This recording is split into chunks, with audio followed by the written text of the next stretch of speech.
Good morning. We'll call this meeting to order. First on the agenda is the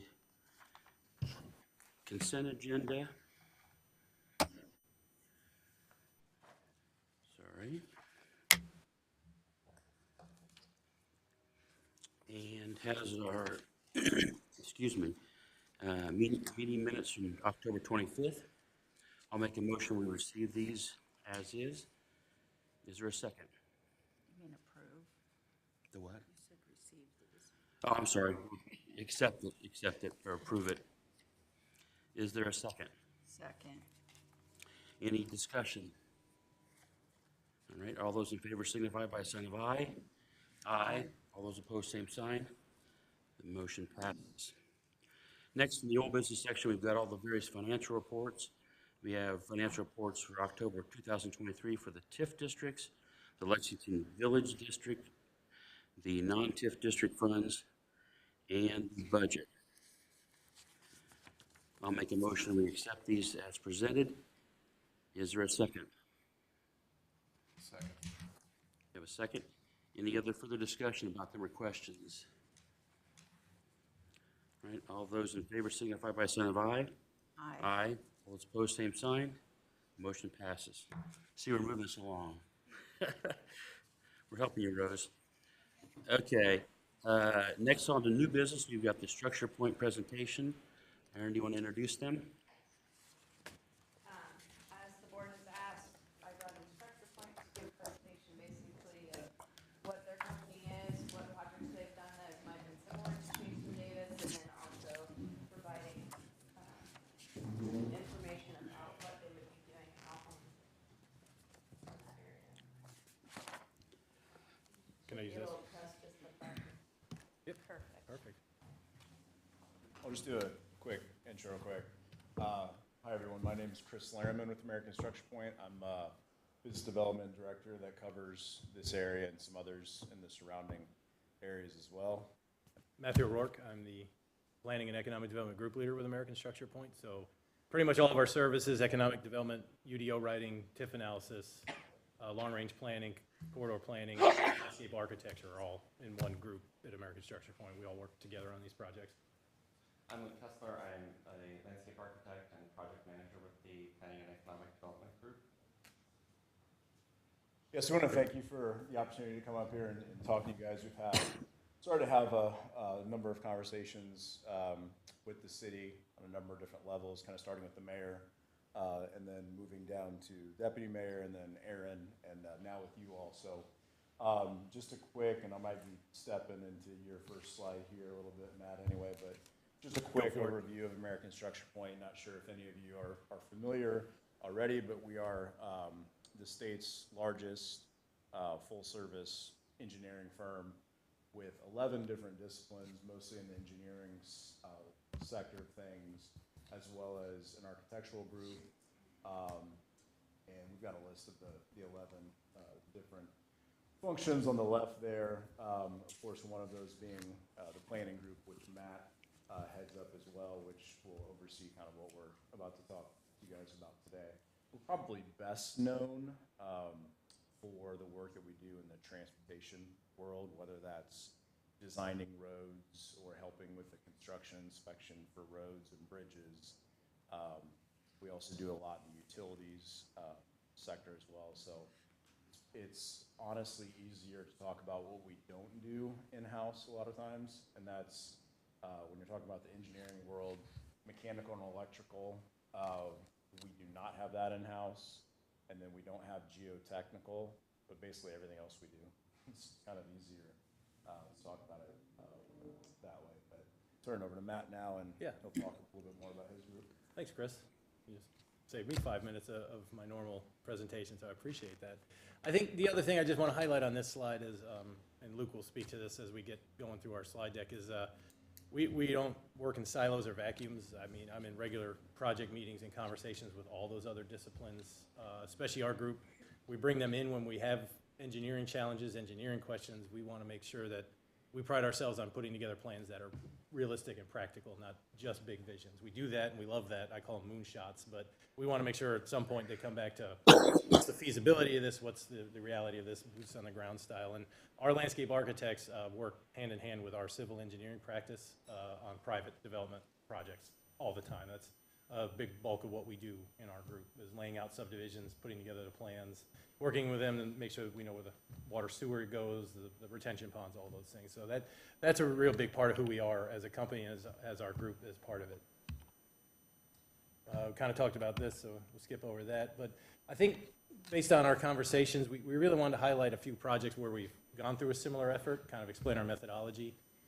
If at any point in time, please, if you have a question or just want me to clarify something, feel free to just cut in and ask it. This can be a conversation. It doesn't have to be, we get to the end of the slide deck and then we jump back 4 slides. By all means, feel free to get in there. But really, wanted to highlight this one.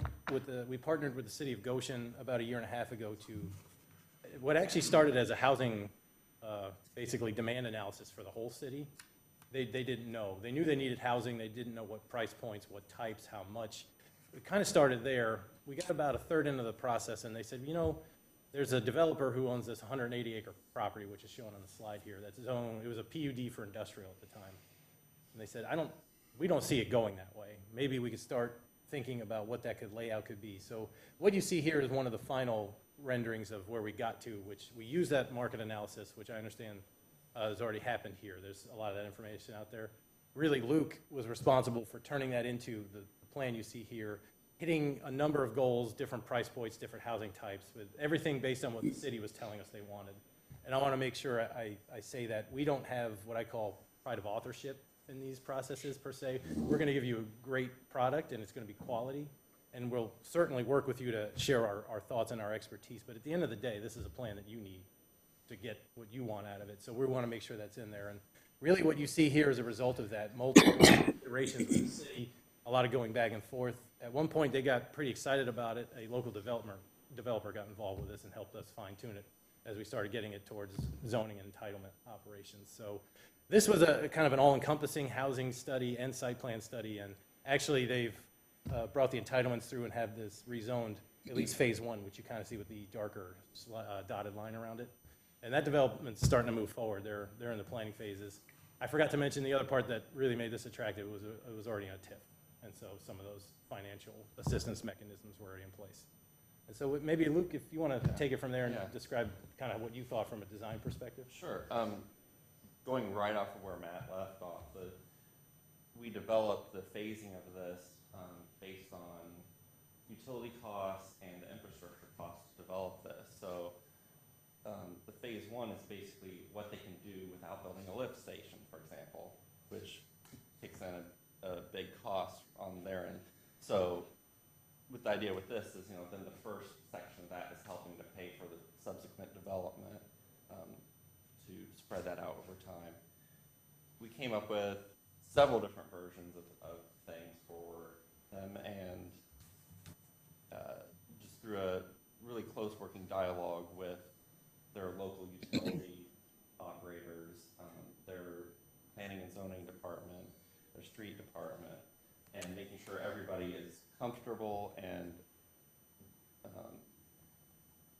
glad to see what's happening here and it's going to work going forward.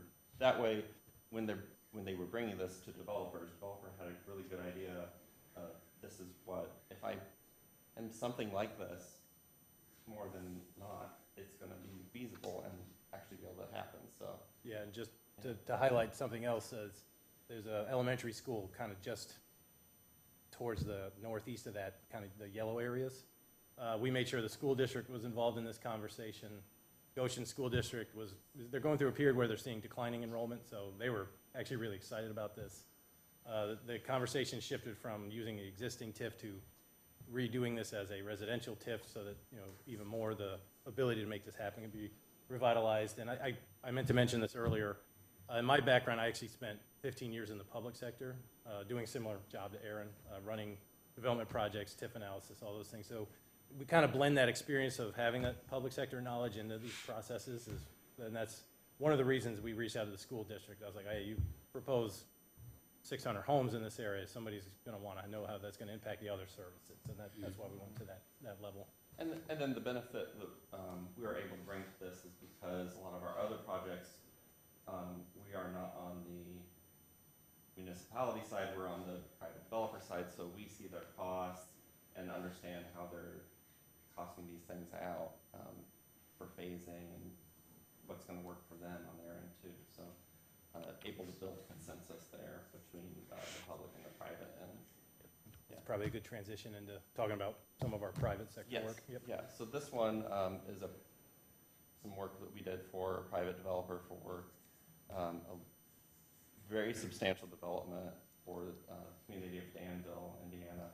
Like this development is, if you look at a map, it's like 25% of the footprint of the entire town. So it was a huge deal for them. So we did, you're just seeing a smattering of probably hundreds of different exhibits that we worked through. So like the bubble up on the upper right, they look very arbitrary, but actually there's a lot that went into that. We're looking at the hydrology there. We're looking at the, where NDOT wanted entrances to the state highway, utilities, and then also, of course, getting a built product that would be self-supporting and good for the developer, and then getting parks in there for the city too, so that everybody's benefiting from this development. We're in like phase 2 right now, because then we've carried that forward, and our civil engineers have led the development of that, and with the utilities and with the necessary modifications to the state highway. I think they had that put in turn lanes and go through NDOT process to do all that. So Yep. It's a big project. The client was DR Horton? Yeah. Yeah, so these were the exhibits being developed, not just for the planning, but also for the entitlement process. These are the exhibits used as the zoning approvals are going through. We work with our private sector clients pretty much lock in step to get all these things through the process. Yeah. Here's another example. This was in Fishers, where we worked with a developer who had an 80-acre parcel that was an intersection of like 2 major roads in Fishers. And the city didn't really have a vision for it, so we worked with this developer and came up with like 5 or 6 different alternatives for totally different uses of this. And so that the developer and the city could engage in a conversation about what worked best on that site. In the end, that developer sold the property to another developer. We stayed on the project though. That happens a lot. And so now it's under construction, and they ultimately settled on like a 200+ unit multifamily development, and then also some townhome components too, and areas where they're transitioning between uses, and then also a big park for the city that they're getting out of it too. So. Yeah, this is, if anybody's ever a little further south, this is basically the intersection of Allisonville Road and 96th Street. If you want to brave the Michigan left, you've been forewarned, but it is there. Which we're also redoing that now too, and so it won't be a Michigan left. Yep. Where's this located again? It's basically the northwest corner of Allisonville Road and 96th. It's Fisher's jurisdiction, I think. Is the south half Yes. still Indianapolis? Yeah. Yeah, so south of 96th is technically Indianapolis, but this is actually in Fishers.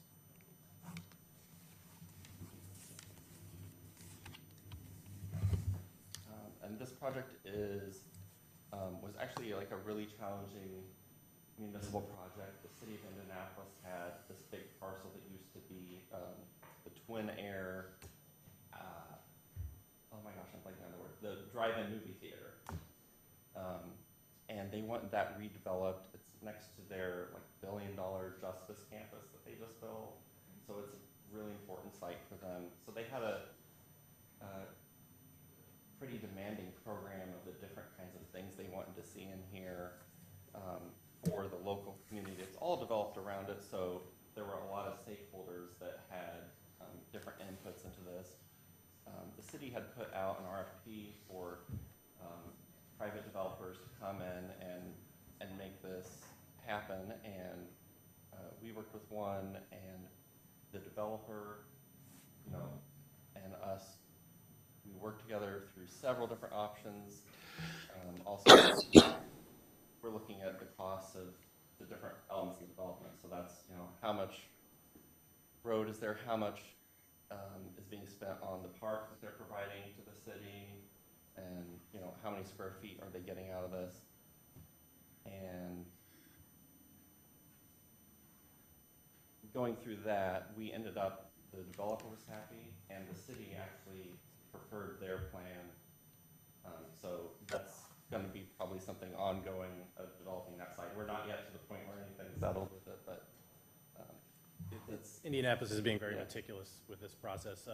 If nothing else, in the neighborhood where this is located, they want to make sure they're really working with the community to ensure that there's no missteps taken, that nobody's surprised by the outcome. So that one's probably a long-term process, but it's definitely moving in a great direction.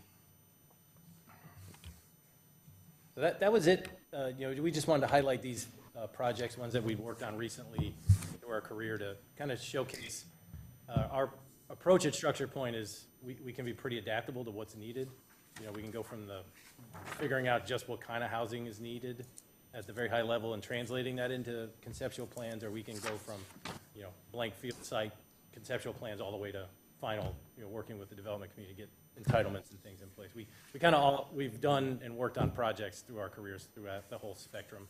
And as Chris highlighted earlier, we have all the other internal groups, either as part of a process like this to do a head check with, if we come up with an issue that's, you know, we know there's some wooded area on the site, and we have an environmental group, for instance, and they can tell us, all right, here's what you're going to need to really be thinking through if you want to look in that area. So we have all those resources available. We always employ them, and we work great together to make sure that these plans are not just visions. We can do that, and we want to do that, but we can also start narrowing it down into something a little more development ready. And so we kind of wanted to show the spectrum of projects we worked on recently. So I think that's probably a great point to maybe take a pause and see if there's any questions or that before we kind of lay out a potential process here. Do you guys also help with trying to go out and recruit developers? I mean, is that something that you, I mean, to say, since you have work in the area, you know of people that are... Yeah. I guess the way I would describe this, try to play matchmaker in some ways, where if we know a client of ours can provide that service, we'll work with them and bring them to there. You know, it just depends on the product and what the final concept plan is. The thing I've learned doing this is we love doing, you know, as planners especially, I'm biased. We want to have all the nice mixed use stuff. We're genetically predisposed to love walkability and all these things, but not all builders build all those product types, and so that sometimes that's really where the nitty gritty gets into it.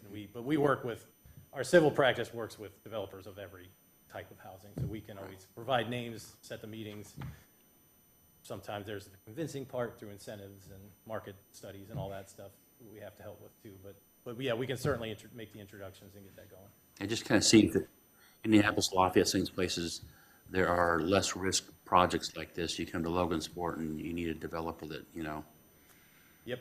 Yeah. Developers tend to be risk averse. Yeah. And so convincing them that the ROI here is worth it Right. Is certainly part of it. And I think one of the reasons you want to go through an effort like this and have the marketing, or excuse me, the housing market study done that was done, is to prove that point. Right. For sure. And then, you know, I was recently speaking with a multifamily development group on behalf of another partner community, and they saw the opportunity in the market, but they looked right at me and said, you need to tell them without incentives this isn't going to happen.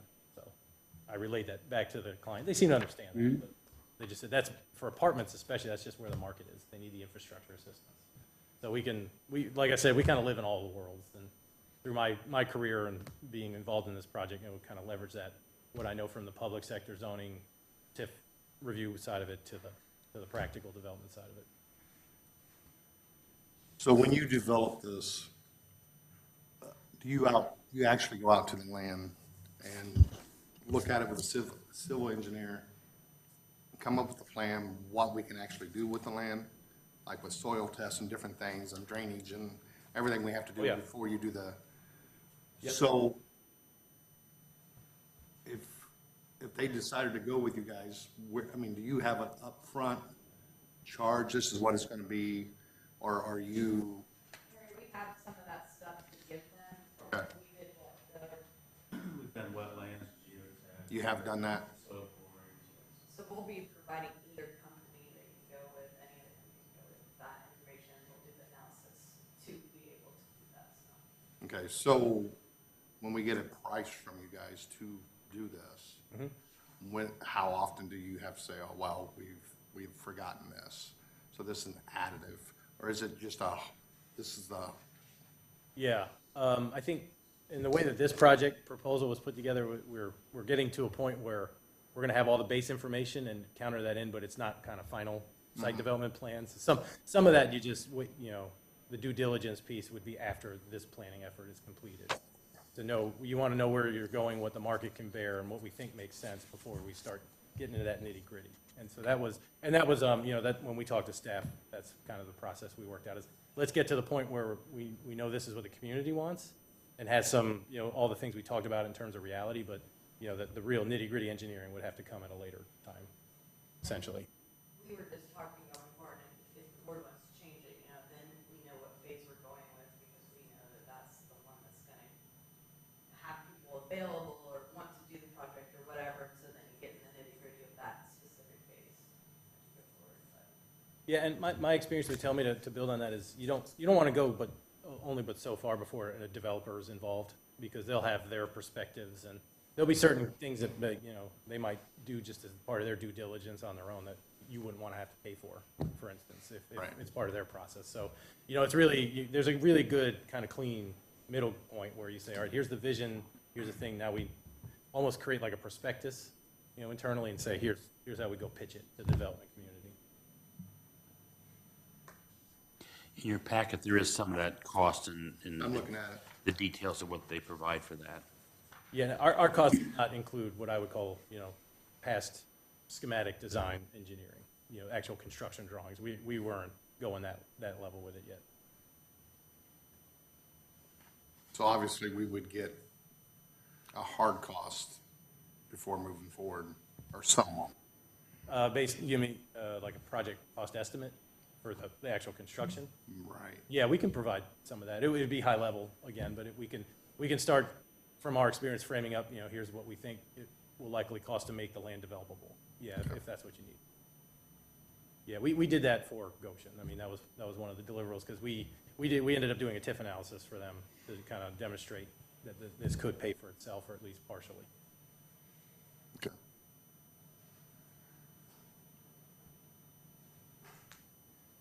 Any other? Great. Just very high level, the way we would propose going through this.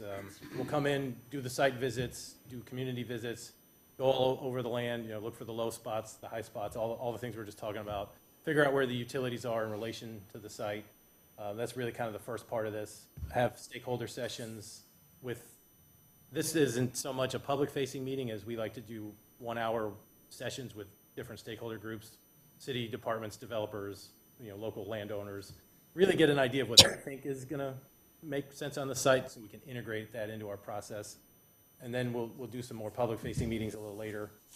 We'll do a kind of a visual analysis similar to the one that we showed earlier with the bubbles, and start to really figure out where the land uses make sense.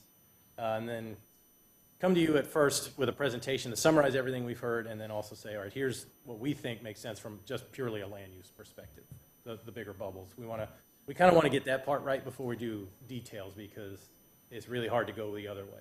It's really easy to change a bubble on an aerial photo. It's a lot harder to have some roads and things laid out and then step it back. So that's kind of a natural breaking point for us. After that, we'll take those and start developing those kind of alternate land use plans into more refined visions. That's when we'll come and do public meetings. We'll be meeting with the committee, showing you the multiple conceptual plans where we think things make sense, turning that into a final concept plan, which is the more pretty version, I like to call it, and then presenting those things. And the way we've scoped it out, we can come up with a couple of, for that prospectus type flavor, where you'd have the visionary sort of standing on the street, here's what we think this could look like. That's what we mean by those 3D concepts there. So really, you have enough documentation, a process to figure out what you want here, but also the visuals to showcase that to the development community and the community at large, really, there's a buy-in there. And so how we do that, we propose a series of meetings, some of them internal facing, others with stakeholders or having community workshops. In total, we see through both parts of the process, 6 total meetings. There'll be other meetings, don't get me wrong. We always set up check-in meetings with staff, either bi-weekly or once a month virtually to say, hey, here's where we're at, here's what's coming up. What rooms do we need? You know, we do a lot of the logistical things like that. But then we also have very specific check-in points with the community and this group. So I think that's really the process. It's those 2 phases. It starts with the high-level visioning. We get through that, we make sure we know what we want on site, and then we start refining that into the actual nuts and bolts of where different product types go and how things get laid out. And then turn that into the really fun visionary things to help sell the development site to the community and to the development community as well. All right. Thank you. Any other questions? Perry? Anything else? Okay. Thank you very much. Appreciate Thank you. your I time. appreciate your time this morning. Thank you. Okay, moving on to more new business. We've got some resolutions to go through. We're going to, pretty ahead of this, the last resolution, 353, we're going to move it up into between 350 and 351. Bill will explain that. Makes more sense there.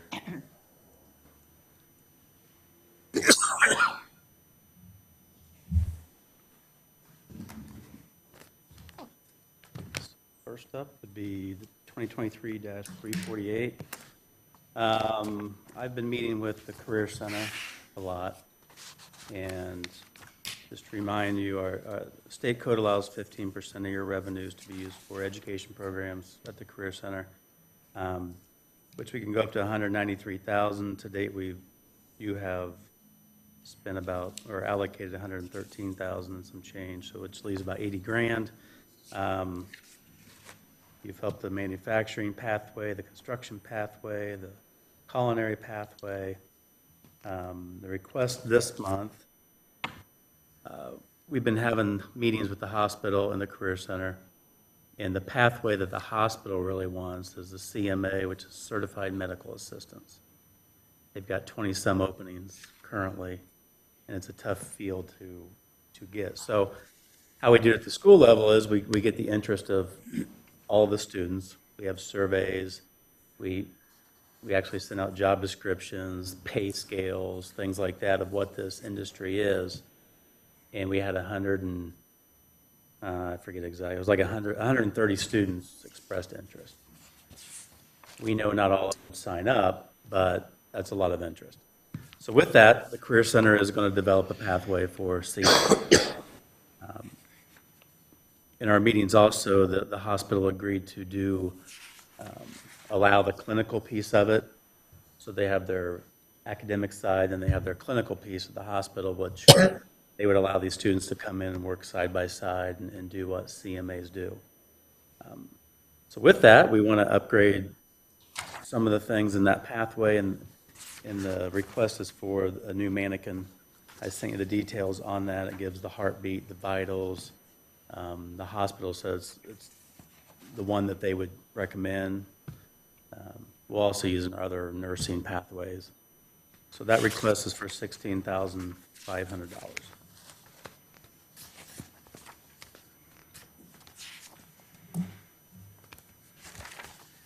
I have to say, putting on my school board hat, our medical nursing CNA program we have, as long as I can remember, we've had 100% people that pass that, which means they can come right out of high school and go into a nursing home or into something right away and not have to have any further education before they can go into the field. And probably, I would guess it's probably one of the most successful things the Career Center does, just because. I mean, it's the most successful thing we have up there. I agree. I mean, for I agree. as long as I can remember. Yeah. The medical? Yeah, so I guess the question I have, Bill, is the 16,500, when's the last time we did anything with that? I mean, if we have that much success, which we've had a lot of success, I'm just asking, because you guys deal with the school board. How much have we done in the medical? Why have we not updated it every year because we've had so much success? I mean, Yeah, It's like you continue. yeah, they've We're evolved. having success here, why haven't we been adding to it every year to make sure that that success continues? For Have we years. not, or have we? Monetarily, for years, I've been reminding the Career Center, hey, we've got this option. And the previous regime said, we're good. Matt Lang and Bob Isles have said, oh, really? And that's why this year, because they've just come on board, it's really been picking up now. How we determine who gets the money, we've had these meetings with all the pathways saying, okay, tell us what you have. Culinary told us this, construction told us that, and we're taking these inventory lists to not only see what we can do this year, but do next year. They have mannequins currently.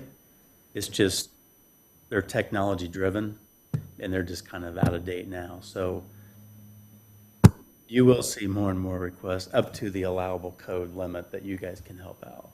So we'll see more of that then. Because I mean, the way I'm looking at it is, what is needed today and what's the wish list. Yeah, the I other, think we take care of what's needed today and we start hitting that wish list, Yeah. and we have to hit this. a big conversation right now is in the EV world with Dave McClure, and Kokomo wants this pathway of new training, and we're working with him to find out what that means at the Career Center and what would need money-wise for that equipment. So yeah, we're trying to stay ahead of the game, and we believe we're a lot more proactive than Kokomo's Career Center, and we've been told that. So yeah, I'm excited about. We're also working on the county redevelopment side. Michelle Starkey's on their RDC out in Climbers. Climbers serves only Logansport students, and we have 54 of them that live out in Climbers. So we're trying to kick that tire of money too.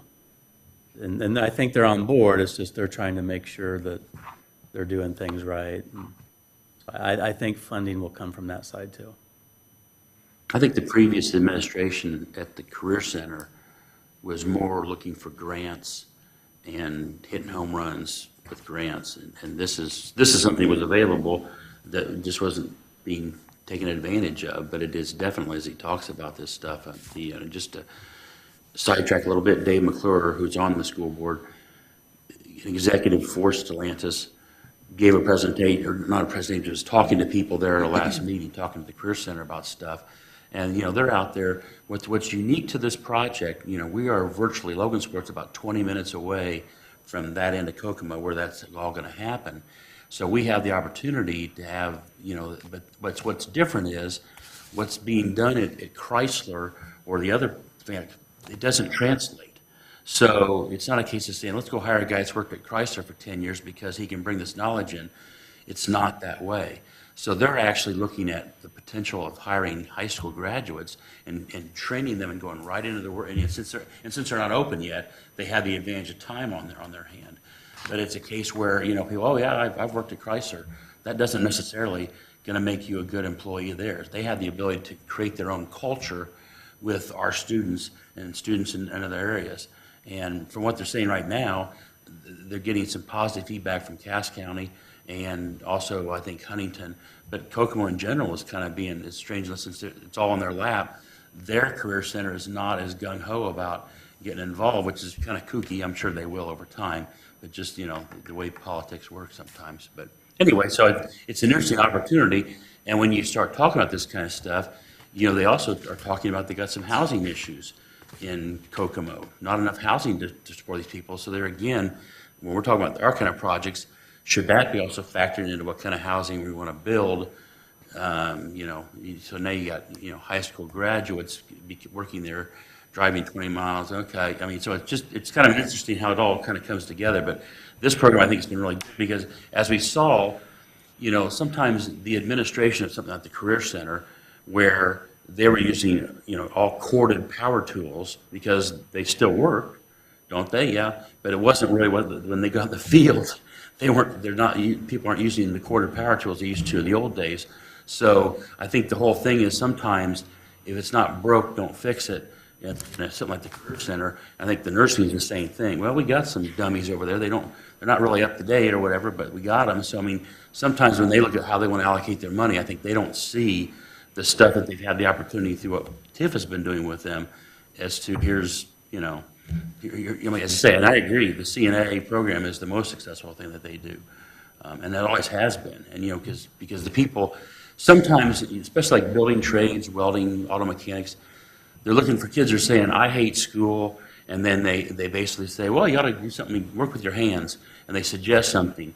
Most of the kids that come into the CNA program, the nursing type stuff, they know what they want. So that they want to achieve and get out of there. The other kids, sometimes you're trying to just keep them in the ball game. So anyway. Okay. I'll make a motion to accept resolution 2023-348 for the Century Career Center in the amount of $16,500. Is there a second? Second. Any further discussion? All those in favor signify by a sign of aye. Aye. All those opposed, same sign. Motion passes. Bill, when it comes to this career center, it means a lot to me because the fact is, we're moving forward as a city. And we, as I grew up and as you grew up and all these other kids, you know, we couldn't wait to get out of Logansport. There was nothing here. You know, we go get educated and we don't come back. Now, us having younger mayors, us being so aggressive downtown, creating things for these kids to do, for the younger people to do, we're making a community younger, I believe, and if we give them an opportunity to, from the hospital, with a career center, education, and then now you're talking Chrysler, I mean, or the battery, I mean, it all goes together as a puzzle. I'm saying whatever they need, we need to step up to the plate and make it happen, whatever it is. Or we've been very accommodating to their request. Yeah, so we're going to stay on it. I know next month, we're already working on next month's request. It's our computer science lab software. We have this group wanting to go into IT, and they're using these antiquated stuff. It's like, doesn't make any sense. So that'll be next month's request. Okay. Moving on to resolution 2023-349. This is just your approval of the Lexington Village. It's payment number 5. If you recall, this is kind of a shared, bonds paying for some, ready grants paying for some, and with that, we have to have these resolutions each month. But I can assure you everything's going smooth down there, and we have another update meeting today. Everything's on schedule. Don't have any change orders. Everything's just going good. So this is just approving their latest pay application, which you have in the packet. All right, I'll make a motion to accept resolution 2023-349 for F&K Construction in the amount of $133,508.15 for their invoice number 22127-05 for work completed since our last payment. Is there a second? Second. Any further discussion? All those in favor signify by a sign of aye. Aye. All those opposed, same sign. Motion passes.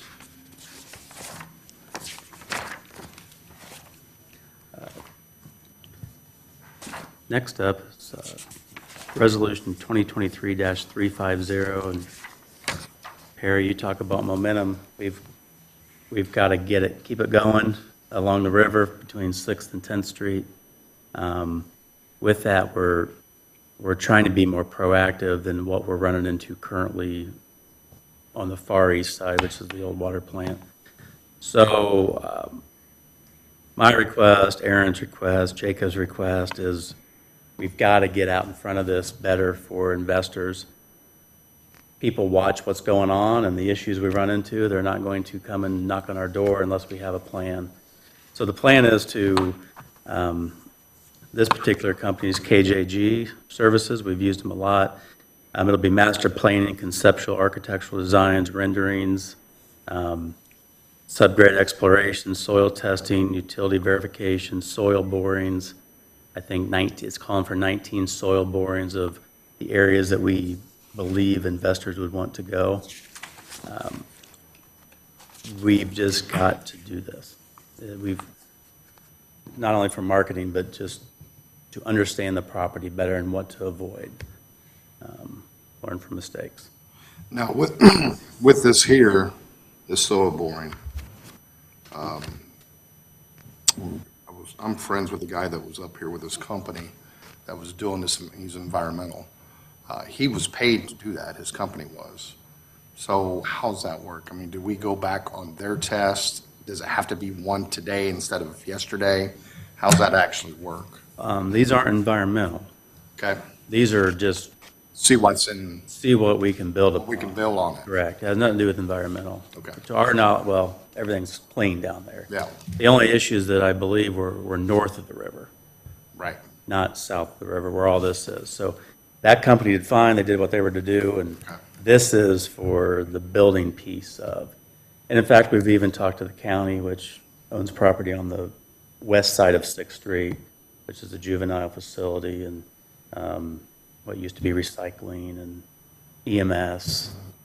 And they're even looking at, they want to know what's in those properties too. If you know, the ultimate goal for everybody is to get government off the river and get private investors in there where the windows and doors actually face the river and not Yep. away from it. So that's the goal, and they're on board to do their piece of the expenses on that stuff. This is for us, 6 through 10,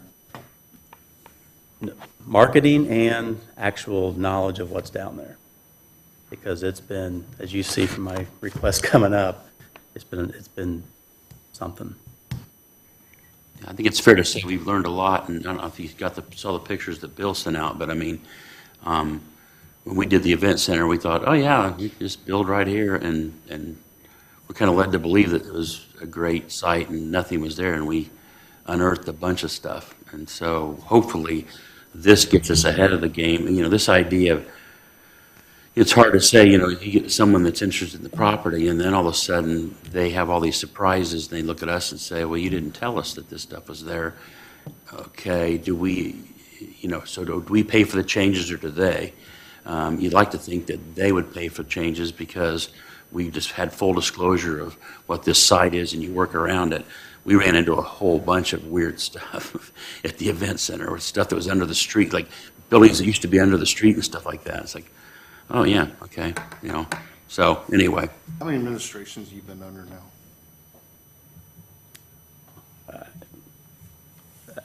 The end of Franklin, Kitchell, and Martin.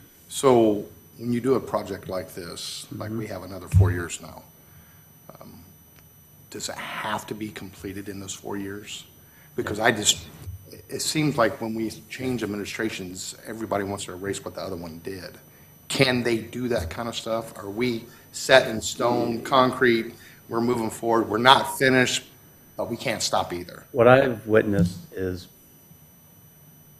plans can be changed or ideas can be changed, but if you are doing stuff, if you're currently involved in moving things, like literally, physically, I wouldn't doubt anybody would back off this.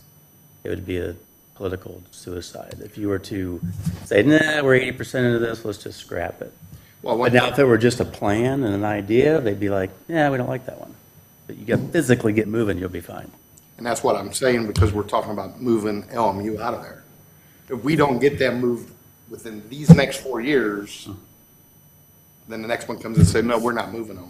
They've already progressed. They've already talked to their board last month about architectural designs. They've got some pricing to move.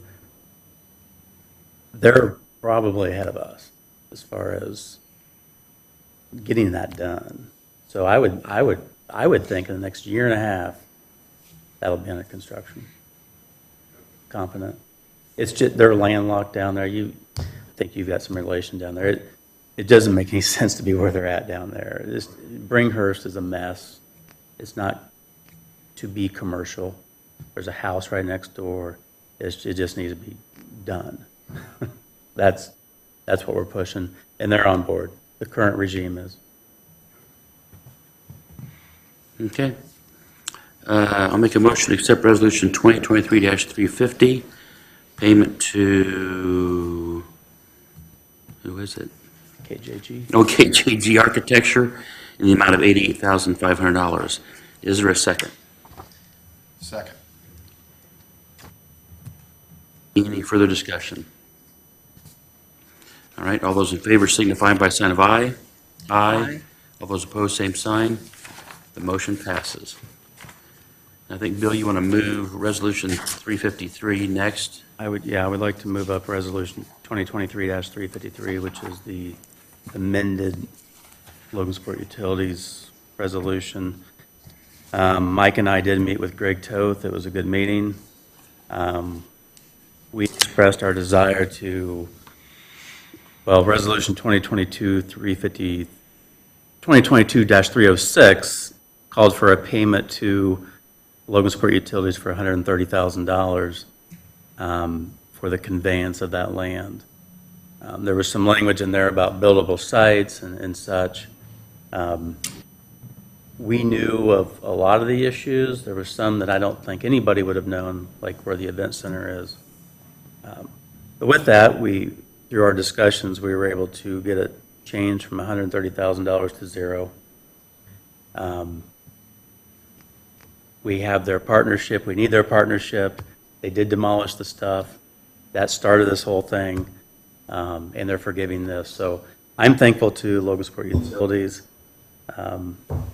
So once this would be passed and accepted, we would be able to take that $130,000 obligation off of our encumbered expenses down to zero. Because my next two requests. Anyway, so that's what this one's about. And we're very, I second the motion of being thankful to LMU. I've heard him often say, we do it because it's the right thing. That's not always been the attitude of part of the process. And I think, had we been in past administrations, you might still have buildings standing there until they fall down naturally. So I think this whole process has been good, and I appreciate him meeting with Bill and I and hearing our side of it and agreeing to forgive us of that money so we can use it for all the changes that have had to happen. Okay, so Resolution 2023-353, I'll make a motion to accept that, which is basically the forgiving of the $130,000 from the original resolution of 2022-306. Is there a second? Second. Any further discussion? All those in favor signify by a sign of aye.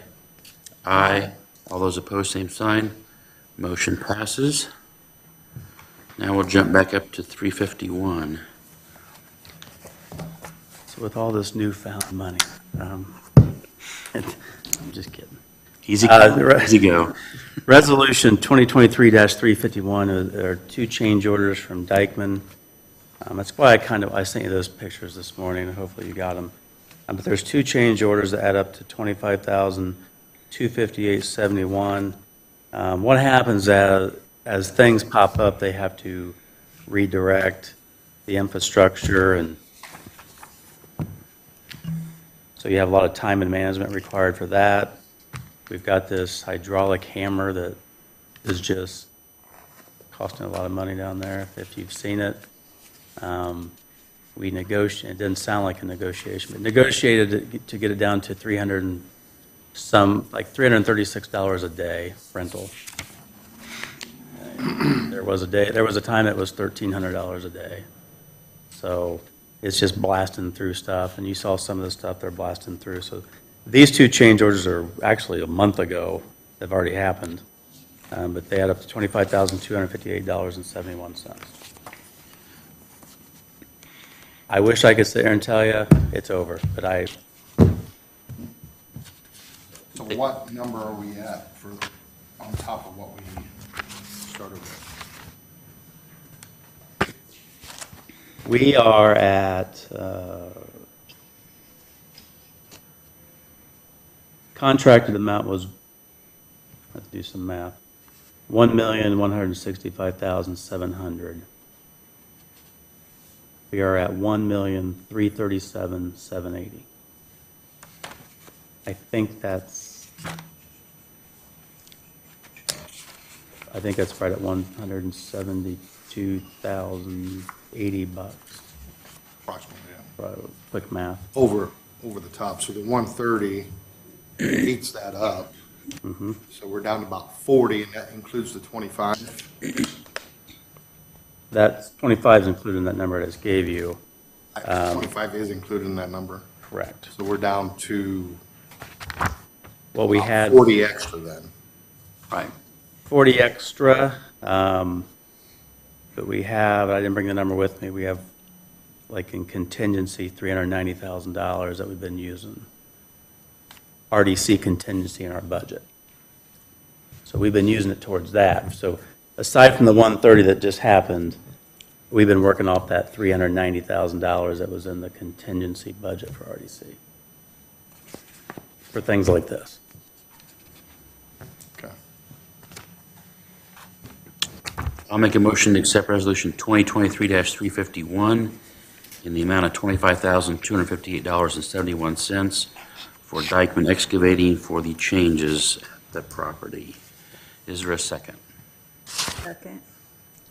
Any further discussion? All those in favor signify by sign of aye. Aye. All those opposed, same sign. Motion passes. My last request, Resolution 2023-352, back up to our discussion we had with LMU. When we got that property, we believed that, for the most part, was going to be development ready. Obviously, it's not. That's why the 130 was forgiven. We then entered into an agreement with the current investors called Eel River Equity Group, which is the event center group, an agreement that then we were providing a build-ready site. That's turned into not the truth either, because nobody knew there was an existing building under that. And also, we ran into a concrete walkway that they're busting through right now. The soil is not good. So with that, I want to maintain a developer-friendly city environment. And with that, I think we should assist them with the issues that they've had that they didn't think they would have because of the site. Mainly it's engineer studies, high local piers that are going down 12 to 14 feet because of the soil.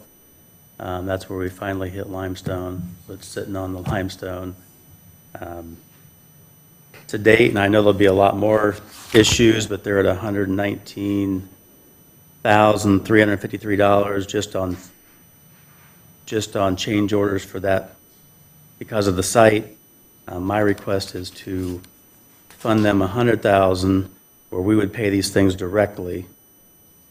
And in the resolution, I have put in there that there'll be no more assistance regardless for this project. So you have an end game of, if they have more issues, it's on them. And Dykeman thinks there's going to be no more issues also, so. Yes. Everybody at the table is now thinking that we're done with changes. But from here on out, it'd be the equity group, they would have to pay for anything. So we're basically done unless. Well, not with our site. Right. Essentially, I mean, obviously, if they have building changes or material cost goes up, or stuff above the ground, we are not involved. That's why I clearly have put that in the resolution. Yep. All right. I make a motion to accept Resolution 2023-352 in the amount of $100,000 to be paid to the Eel River Equity Group, LLC. Is there a second? Paid the contract. Oh, I'm sorry. Yeah. I'm sorry. We don't even have those invoices. but Okay, so we've been paying to the contract. Nothing that they would. So let me take that back. Resolution 2023-352 in the amount of $100,000 to be paid to the contractors on the banks of the Eel River project. Is there a second to that? Second. Second, all right. Any further discussion or questions?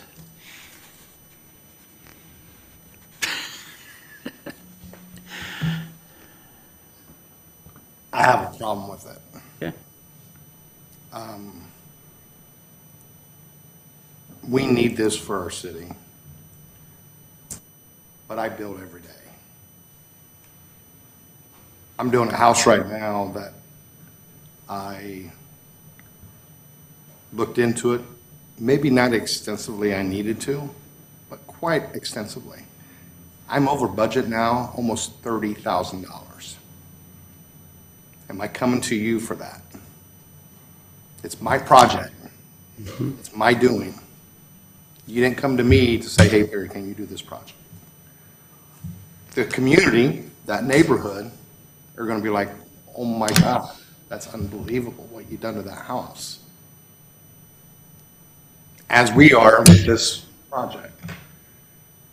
It's really hard for me to say, let's give up another $100,000 just because.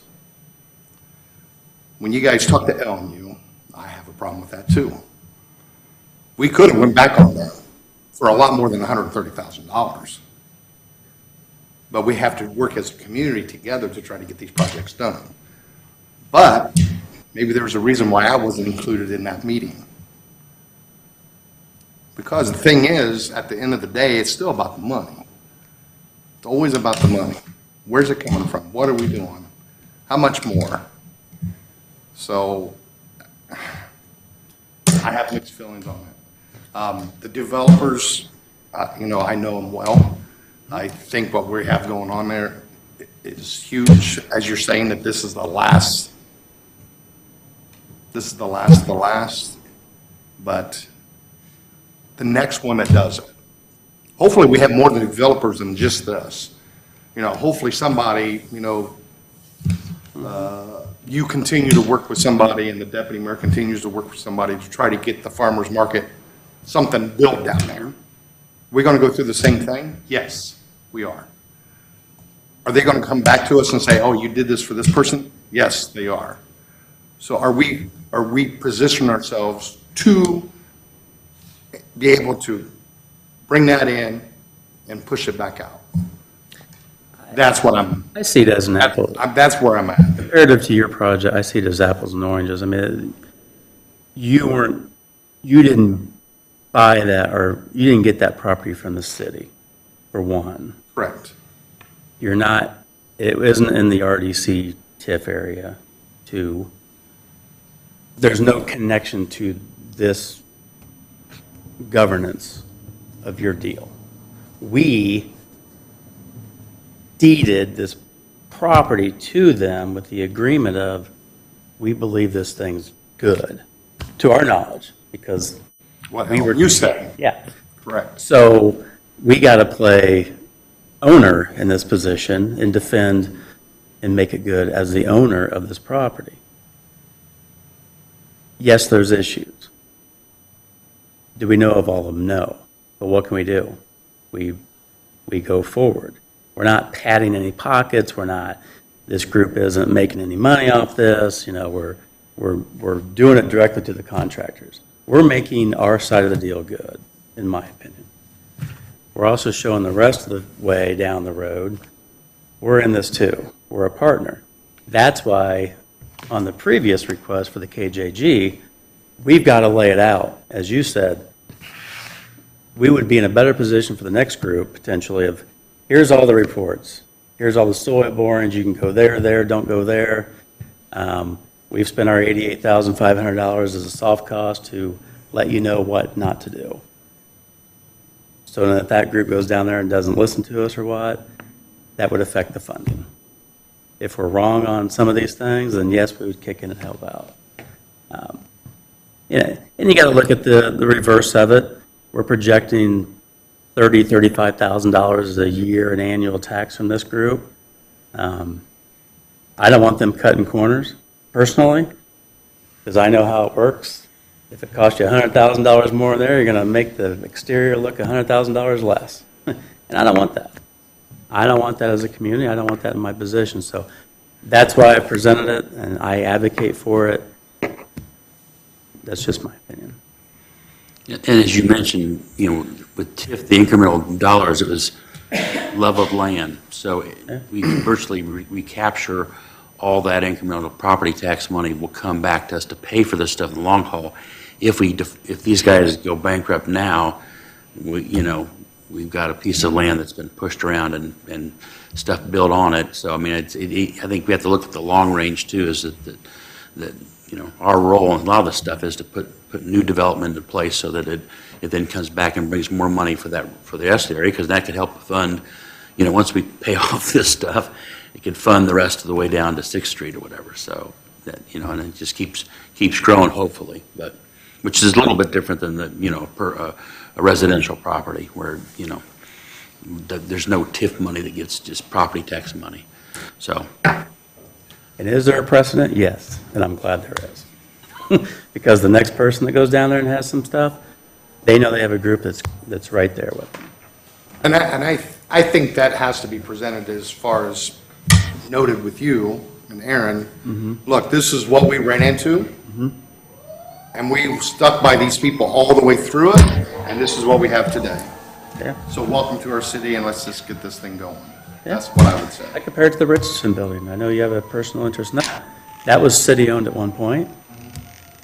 So, as things progress and you move on that, not because you're on the board, but it was the city's at some point, right? And it was conveyed. We don't want to have that bad mark of, we gave you something crappy. We're done. That's not how we work. Yeah, in that case, we were fixing the roof to make sure that it didn't collapse and, woulda, coulda, shoulda. We learn all kind of lessons, don't we? Okay, so resolution 2023-352, all those in favor signify by sign of aye. Aye. All those opposed, same sign. The motion passes. Okay, any other economic notes from Aaron or Bill? No? All right, public comments. Any comments in the public? We got the Honorable Dave Herman here, ex-TIF member. All right, board member comments. Perry, you got anything? No, I mean, my biggest thing is being on this board, what I've seen, some of the stuff that we get in front of us makes sense. Some of it doesn't make sense to me. I still have a problem with the LMU thing. That's just me. With that being said, I think that our leadership needs to sit down more with LMU, with their leader, and figure some things out for this city. We have a lot of infrastructure taking place right now with the LMU, and we're paying for it. I don't know how much more LMU's paying for what we're paying for. And at the end of the day, whoever's using that system, they're paying for it. So I guess my biggest thing is it keeps coming back to LMU. And, I understand that you guys are very thankful that they gave us back the $130,000. They should also be thankful that we didn't turn around and sue them. That's what I'm saying. And it's city, but at the end of the day, it is what it is, because they guaranteed us something that we did not receive. Now we're paying for that. And we don't know where it's going to stop at the end of the day for us paying for that, because we agreed for this land to be good as they agreed to us that the land would be good. So that's my biggest problem. Originally on that one, $40,000 was for the land we're on now. So we could have potentially sued for $40,000. The coal plant was the other $90,000. Yeah. So we haven't even not got to that property, but you say, so I don't know. It's just one of those things that I think the ball was dropped, the ball was dropped. I mean, not per se that they didn't try to get it done. It fell through the cracks. And now we're we're having to suck that up, unfortunately. That's what I'm saying. I think that what they did so they could move on, and I think that the resolution today, we're going to have KJG come in and do that other stuff. For the other property, hopefully we've learned by our mistake and are moving forward on that. we just got a lot of development that we're trying to take place, like the Chase, how much is that gonna cost us with LMU? It's just a continuous thing. I think at the long run, I think that LMU has to look at is, we can't just put everything on this and let somebody else pay for it, because at the end of the day, we're gonna pay for it. We're gonna get paid. So where's that's what I'm saying. I mean, you don't go to a restaurant that you provided the food for and then turn around and go through the drive-through and buy it again. I mean, you just don't do that. But that's what we're doing. That's just my take on it, and, it could be an argument with me probably for the next 7 days, so, I just know what I pay in wastewater. Is that what's what I gonna be pay 7 in- days? Well, it's just that, every month. I'll settle for that. Stormwater, wastewater, I mean, my God, I pay out more to LMU than probably two people make in a household a year here. I mean, it's me complaining, but that's what I'm saying. I'm a nobody. You got the mall development, you got all these different things, you got the Chase is gonna come through. The people that's doing the event center, they're gonna pay a hefty price down there. I mean, everybody's paying a hefty price. I think sometime our leadership's gonna have to meet with LMU and say, hey, what are you doing? Where's your part? Because you're the one getting the money out of it at the end of the day. The more we build the city, the more money they're gonna get. Correct. That's my biggest struggle with all this. And I've seen it many, many times on many different things that we're doing. Thank God we're moving forward and building infrastructure, and we have things happening in the city. I appreciate it, trust me. I so far can retain my kids here. I appreciate that, Sure. instead of moving someplace else. Okay. Thank you. Anything else? Suzanne? No. Okay, the only thing I would say, since I see Dave Herman here, Perry asked a question earlier about how things work in city government. Right now, there's this ongoing social media war on the old Iron Horse Depot and restrooms and stuff down there. Back when Dave and I were on the TIP board together back in the, I guess it was the Fincher administration going right into Franklin administration. And I was the school board representative, so I couldn't be removed, and everybody else was. But before the change of administrations, we actually approved money to do a restroom and concession area down there. And Little Turtle was going to bring in $65,000. And, we changed mayors and administrations, and they decided it would be better to have the Salvation Army building be used for police exercise equipment. And, when people will say stuff to me now, it's like, well, if we would have, and that would have been, 12 years ago or so, 10 years, that we could have restrooms there now had we just, followed through on what was going on. But as I say, they came in and insisted that they changed the tip boards, and so they then revoked what had been approved. So yeah, politics is a funny beast, and say, I often have people think that like we're like driving, the tip boards are driving stuff. We're here to try to take in information and decide what's best for the economic growth of the community. And it's not usually our ideas. We're not saying, hey, I got an idea, we ought to do this. That's not really our role. But it can be frustrating. And at the same time, I say from your point earlier, yeah, there are things that can happen strange. Like, say, back in Dave's time, it was kind of strange. And to say, I mean, don't want to cross that bridge ever again either.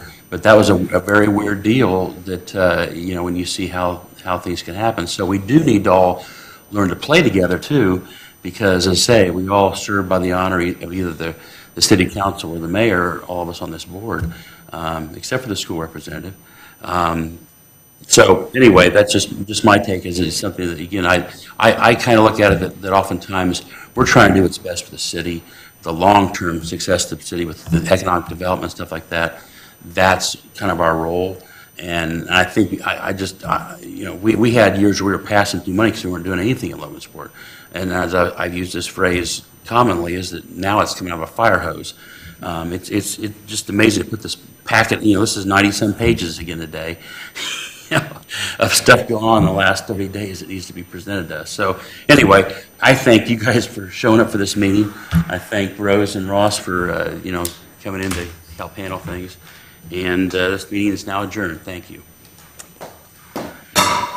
Thank you.